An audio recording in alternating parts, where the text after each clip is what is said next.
Hi, this is Brian Kim. I'm going to share with you case number 101 in the best way to do cataract surgery series. This is an average dense lens, but the patient also has quite a small pupil. And you're going to see easy lens disassembly using double chop, cross chop, mechanical fracturing techniques, being able to hook lens pieces up out of the bag confidently and safely, working within the central safe zone so you're not hitting or damaging the iris, and being able to efficiently fracture the lens by using these techniques. I'm using a cotton tip to steady the eye, and this is a corneal marker which will help me center and size my rexus. Using a paracentesis blade, I make an incision on the right side and then the left side, making sure I'm flat to the iris plane, which allows me to create a nice corneal shelf, which will allow me to achieve a self-sealing incision.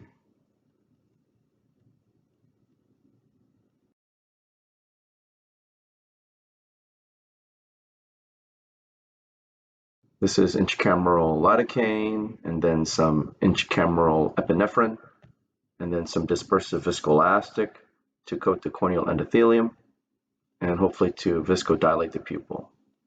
This is a triplanar corneal incision. I'll make a vertical groove, place the blade into the deep part of the groove, tunnel through the cornea, and then enter. Push some more viscoelastic in as I come out. Turn the rexus forceps teeth sideways. Puncture the center with the forceps pulling down towards me, grabbing the right side of the tear to create a flap. Trying to make a rexus that's just a little bit larger than this pupil here.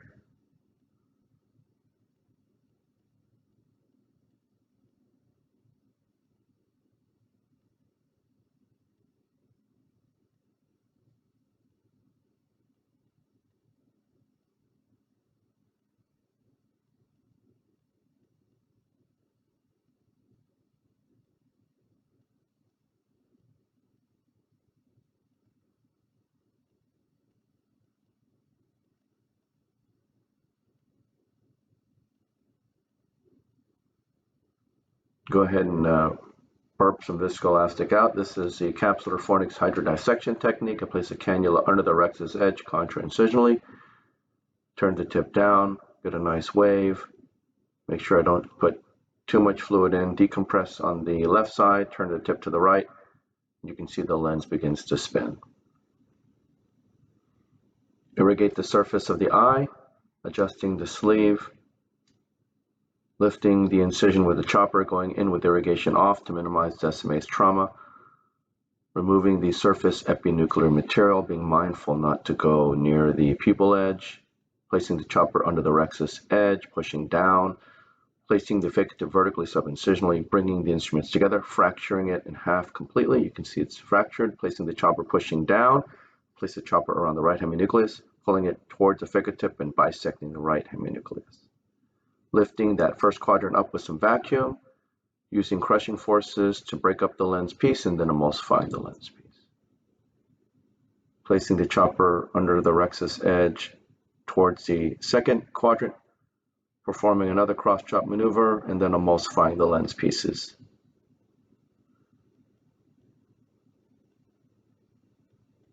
Turning the second heminucleus in front of me, placing the chopper under the rexus edge, again pushing down to make sure I'm within the bag. It didn't work that way. It kind of rotated the lens. So I try again, pull it towards the ficatip, bisecting the second heminucleus in half, and then emulsifying that third quadrant, placing the chopper around the fourth quadrant. It turned again, so I'm trying to make sure I get around it, using some vacuum to hold it, making sure I'm around the lens piece, and then bisecting the lens piece. Whenever I go out with the chopper, I make sure I push down on the lens so it's not sliding across on the surface, so the risk of me catching the anterior capsule is pretty low.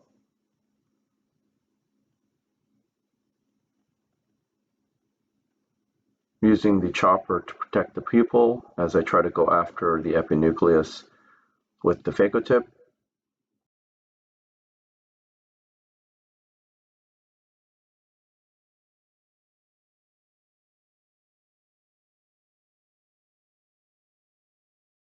The epinucleus is quite stiff and thick here. Just using the chopper to protect the posterior capsule.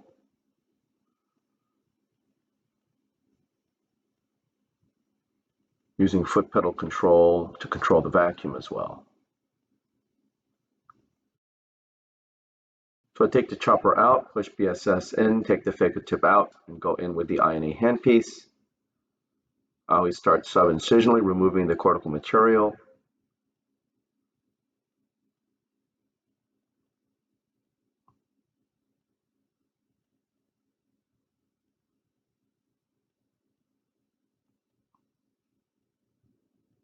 Polishing under the rexus edge. This is a blind maneuver, but polish mode is so gentle, the chances of causing a problem are extremely low in the polish mode. I have a lot of confidence of sweeping and polishing in the polish mode.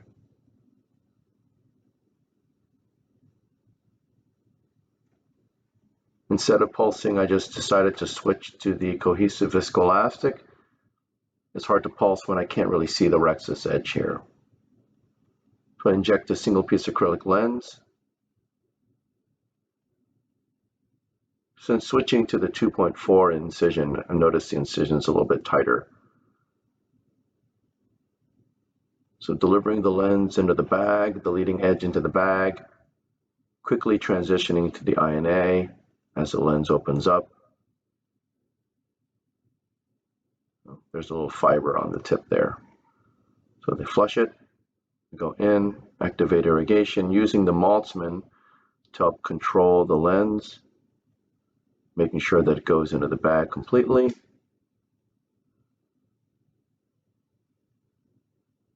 Using the INA and the Maltzman to manipulate the lens, making sure that the lens is completely within the bag, which it is here. Go underneath the lens, removing the viscoelastic, tilting the lens up,